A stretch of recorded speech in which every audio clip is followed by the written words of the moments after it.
Boleh dong tepuk tangan teman-teman untuk Bang Trio, boleh dong. Gila, keren.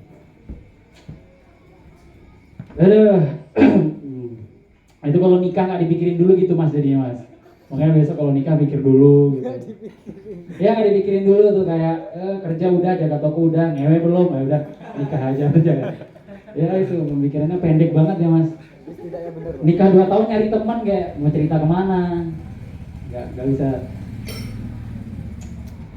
Cerita ke istri nggak mungkin kan gitu. Ya emang aneh-aneh ya orang di dunia ini gitu. Salah satunya itu tadi nikah nggak mikir dulu misalnya.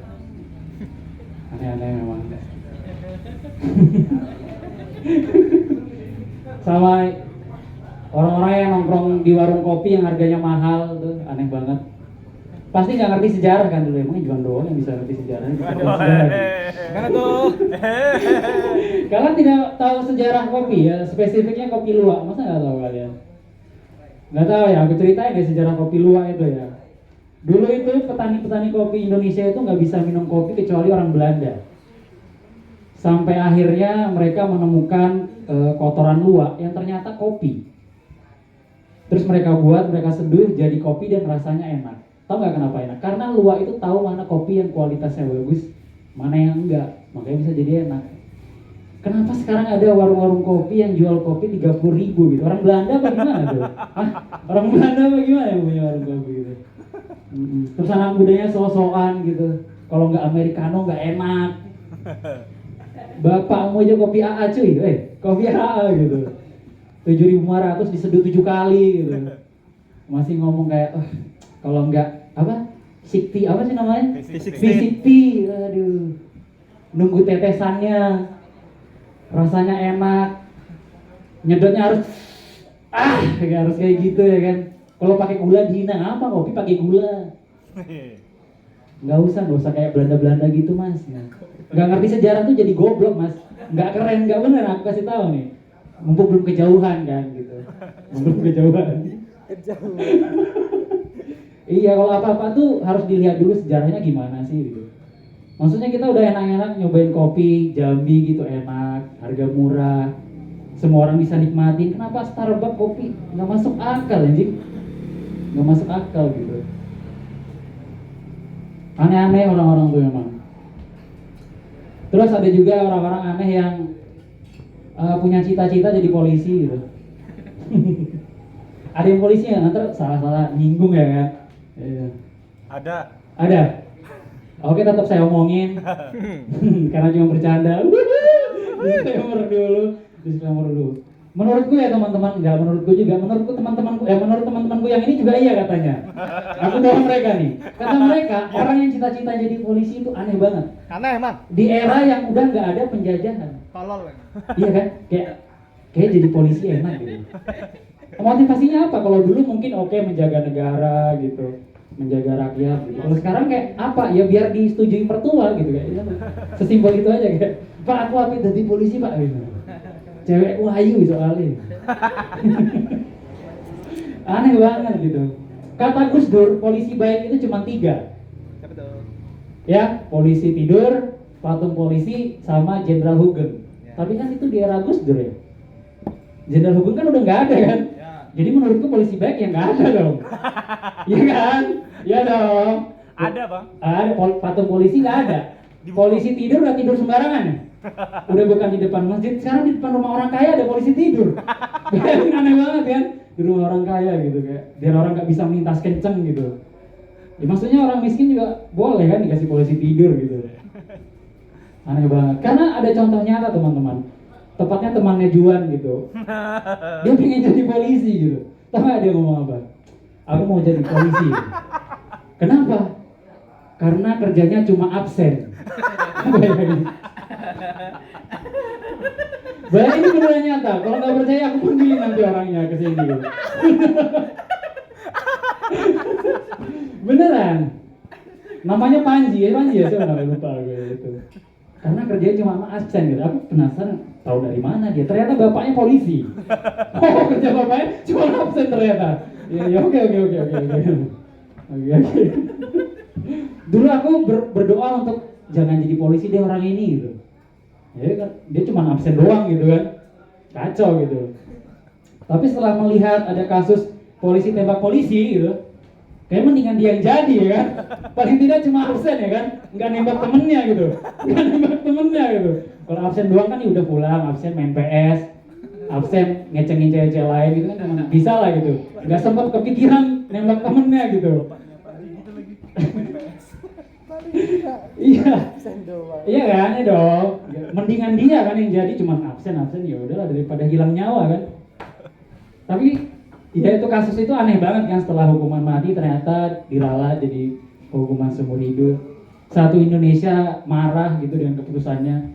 Padahal aku setuju sih. Ya mendingan dia kan yang nembakin polisi lainnya daripada kita kan. Ya kan? Daripada ada gerombolan yang ngebom kantor polisi kan mending polisi nyawa polisi aja kan, kita lepas tangan aja kayak. Jadi biarin aja dia hidup untuk nembakin polisi lainnya gitu. Iya, ngapain kita repot-repot ngotorin tangan kan? Kalau kita udah sepakat bahwa tidak ada polisi baik, kenapa kita mikirin mereka gitu? Iya. Sebenarnya mereka tuh sebenarnya sekelompok mafia resmi gitu yang saling tembak menembak aja gitu sebenarnya. Jadi nggak usah dipikirin terlalu gimana gitu. Kalian sedih gitu ada yang meninggal ya kan, kita nggak pernah tahu apa yang terjadi di dalamnya sebenarnya kan? Kita nggak pernah tahu gitu. Yang kita tahu ada orang dibunuh aja gitu. Ya itu makanya harus tahu sejarahnya dulu ya. Polisi baik cuma berapa kata Gus Dur? 3. Iya, zaman Gus Dur sekarang udah nggak ada tuh. Karena Gus Dur udah nggak ada kan? Iya makanya gitu. Aneh orang tuh aneh semua. Terus ada lagi yang orang-orang aneh itu yang kok ngerasa aneh nggak kalau aku tiba-tiba nyalek? Aneh ya? Aneh kan kalau nggak pernah lihat aku jadi ketua RT, nggak pernah lihat aku bangun organisasi apa, nggak pernah lihat aku ngelakuin hal baik untuk masyarakat gitu, tiba-tiba nyalek. Aneh ya? Ya itu yang orang lakuin hari ini kan. Aneh banget, kita nggak tahu tiba-tiba dia siapa ada balihonya di persimpangan. Yang dia tahu tuh cuma trik naruh baliho di mana gitu. Karena persimpangan kan orang pelan ya. Kebanyakan ya memang kalau anak motor angkat seret sih memang. Kalau di persimpangan nggak nampak sih memang balihonya gitu. Coba gimana cara berpikirnya gitu, kayak dia merasa masang baliho tuh cukup gitu tanpa ada visi misi. Terus dia berpikir emang ngasih uang 50.000 terus suruh nyoblos dia itu cukup gitu. Ya cukup lah. Ya kan masyarakat kita kan tolol dan tidak mampu berpikir. Bukan. Masyarakat kita kan tolong menolong dan tidak mampu melihat orang lain gitu. Jadi pasti ditolong dong. 50.000 gas lah 50.000. 50.000 gas gitu. Aneh banget. Terus ada orang yang ngomongin politik, tapi orang tuanya disogok 100.000 di rumah gitu ya. Gimana? Kok ngomongin politik, kok makan uang jajannya pakai uang sogokan gitu. Aneh banget, gak pantas gitu kayak ngomongin politik gitu. Aneh banget yang caleg-caleg gitu. Kalau kalian tahu mungkin umurku udah cukup lumayan ya, sekitar 34 gitu. Jadi ada banyak teman-temanku yang nyalek nih sebenarnya. Gak enak kalau aku sebutin ya. Tahun yang lalu juga ada gitu. Temen SD ku tepatnya gitu. Udah gak berhubungan lama.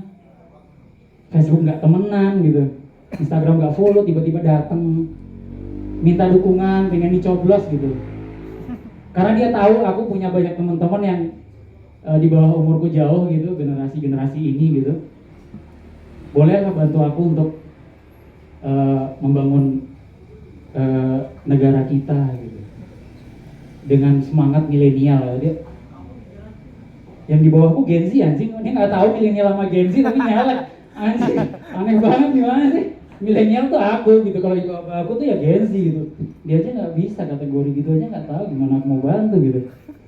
Kan tolol gitu. Terus teman-temannya diajakin ke sebuah kafe. Ya udah jelas untuk dukung dia kan gitu. Yang mana kita lihat moralnya nggak oke gitu, ngapain ya? Tapi kan aku harus bersikap baik ya untuk menjawabnya. Nggak bisa juga aku jawab kayak tadi kan. Nggak bisa, nggak mungkin gitu. Sorry ya, aku tidak peduli politik. Gue bilang gitu. Saya bilang, wah kita kalau muda tuh nggak boleh, nggak peduli. Bukan nggak ngerti aku, nggak peduli. Mungkin dia tuh ngerti bahasa sih. Aku tuh bukan nggak ngerti politik, aku nggak peduli politik. Dia nggak ngerti bahasa Indonesia gitu. Sekolahnya dulu gimana gitu. Temenmu kok nggak bisa bedain sama orang yang nggak mampu sama nggak mau gitu loh. Sekolahnya di mana ya kan, sama sekolahku sih memang. Legalisirnya bayar dulu di tempat gue. Kepala sekolahnya masih hidup sampai sekarang. Jadi maksudnya dia tuh nggak, aku tuh bukan nggak ngerti, aku tuh saking ngertinya makanya aku nggak peduli gitu. Seberapa kotornya gitu. Ya maksudku kalau cuma buat memperkaya diri ya gak usah masuk politik ya kan.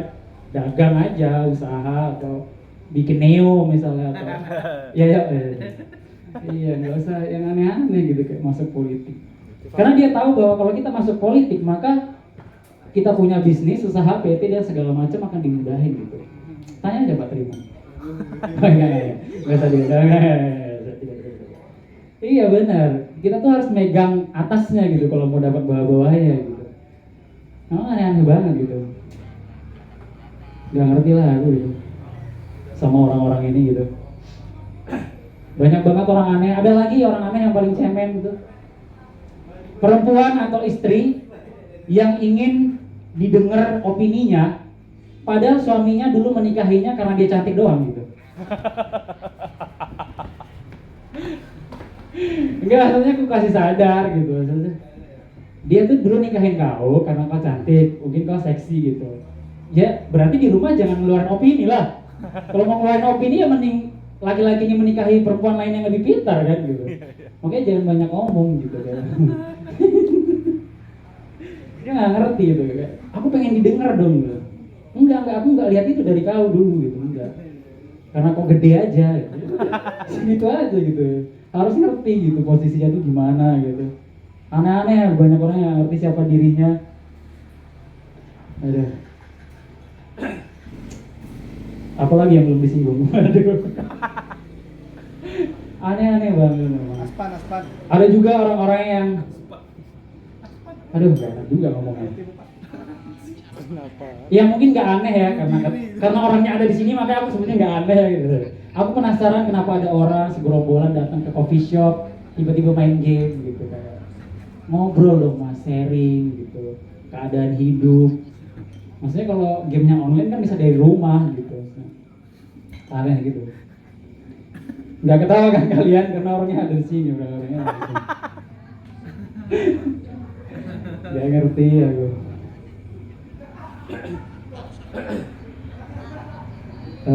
Apalagi ya orang-orang aneh yang kulihat ya? Ngemis. Hah? Ngemis. Orang ngemis. Orang ngemis tuh nggak aneh loh sebenarnya. Karena dia sadar gitu.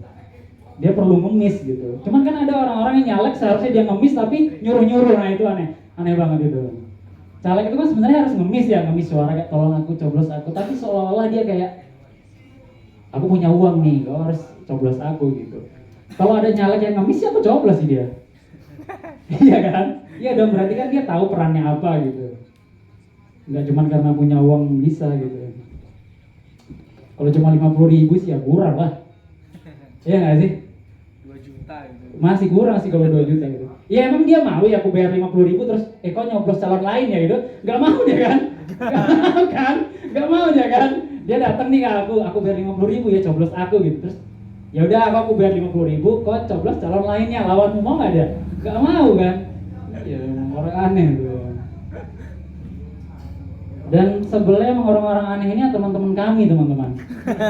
Teman-teman kami yang sudah putus asa di komedi. Iya, putus asa gitu. Orang-orang yang gila kekuasaan, ya kan, butuh harta benda gitu. Berdiri di belakang orang tuanya, ya kan, gila gitu. Tapi nggak apa-apa karena negara kita demokrasi ya teman-teman, demokrasi.